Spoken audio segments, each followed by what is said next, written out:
Sleeping beauty की कहानी। एक बार की बात है, धर्मशक्ति नाम के राज्य में एक राजा देवदत्त अपनी रानी इंदुमती के साथ रहता था। उसके राज्य में प्रजा बहुत खुश थी। राजा अपनी प्रजा का ध्यान अच्छी तरह रखता था, इसलिए सभी लोग राजा और रानी को दुआएं देते थे। सब कुछ होने के बाद भी उन दोनों को बस एक ही बात का दुख था कि उनकी कोई संतान नहीं थी। रानी इंदुमती जल देवता की पूजा करती थी। उसे पूरा विश्वास था कि जल देवता की कृपा से उसे जरूर संतान की प्राप्ति होगी। एक दिन राजा और रानी बगीचे में घूम रहे थे। बगीचे में एक तालाब था। दोनों तालाब के किनारे बैठकर प्रकृति का आनंद ले रहे थे। तभी वहां एक मेंढक आया और उसने कहा कि रानी को बहुत जल्द जल देवता की कृपा से एक पुत्री की प्राप्ति होगी।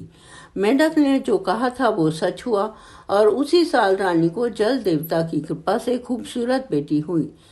रानी को सूरज जल देवता के आशीर्वाद से बेटी प्राप्त हुई थी, इसलिए उसका नाम जल निधि रखा गया। राजा ने उसके पैदा होने पर बहुत बड़ा उत्सव रखा और उसमें सभी को बुलाया, लेकिन गलती से कालिका परी को बुलाना भूल गया। जब सभी राजकुमार को आशीर्वाद दे रहे थे, तभी कालिका परी आ गई और उसने गुस्से से राजकुमारी को शाप दिया कि जब तुम्हारी बेटी 15 वर्ष की हो जाएगी, तब वह एक चरखे की कील चुभने से उसकी मौत हो जाएगी। इतना बोलकर वह गायब हो गई। राजा और रानी बहुत दुखी हुए।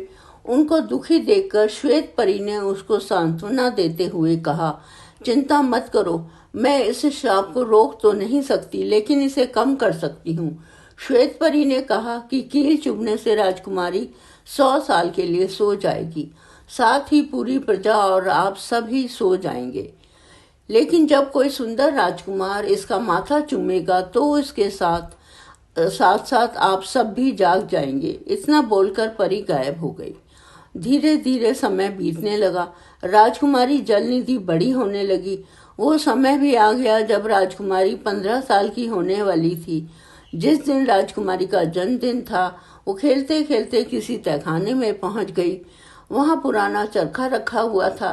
राजकुमारी ने जैसे ही उसे हाथ लगाया, उसमें लगी कील उसे चुभ गई और राजकुमारी वहीं गिर पड़ी। सेवकों ने उसे बहुत ढूंढा और वो तहखाने में सोती हुई मिली। उन्होंने उसे जैसे ही बिस्तर पर लटाया, एक एक करके सभी सोने लगे। कई वर्ष बीत गए। महल के चारों ओर जंगल और कटीली झाड़ियां उग गई। महल तक पहुंचने का रास्ता बहुत कठिन हो गया था। उस महल तक पहुंचने की कई राजकुमारों ने कोशिश की, लेकिन कोई भी वापस नहीं आया। कालिका परी के श्राप के कारण सभी नींद में सो जाते थे। एक दिन उस महल की कहानी सुनकर एक सुंदर राजकुमार पराक्रम उस ओर आया, जो कई राज्यों को जीत चुका था। सभी ने उसे वहां जाने से रोका और कहने लगे कि जो भी वहां गया कोई वापस नहीं लौटा। लेकिन राजकुमार ने किसी की भी नहीं सुनी और महल की ओर चला गया। जैसे ही वह महल के पास पहुंचा, अपने आप ही झाड़ियां दूर हो गईं और वह सीधा राजकुमारी के कमरे में चला गया। मार्ग में उसे सभी सोते हुए मिले। राजकुमारी को देखकर वो मानो उसकी सुंदरता में खो गया। उसने खुद को संभालते हुए जैसे ही उसका माथा चुम्बा, वैसे ही कालिका परी का शाप टूट गया और उसके साथ ही सभी नींद से जाग गए। सभी दोनों को देखकर बहुत खुश हुए और दोनों की शादी करवा दी गई।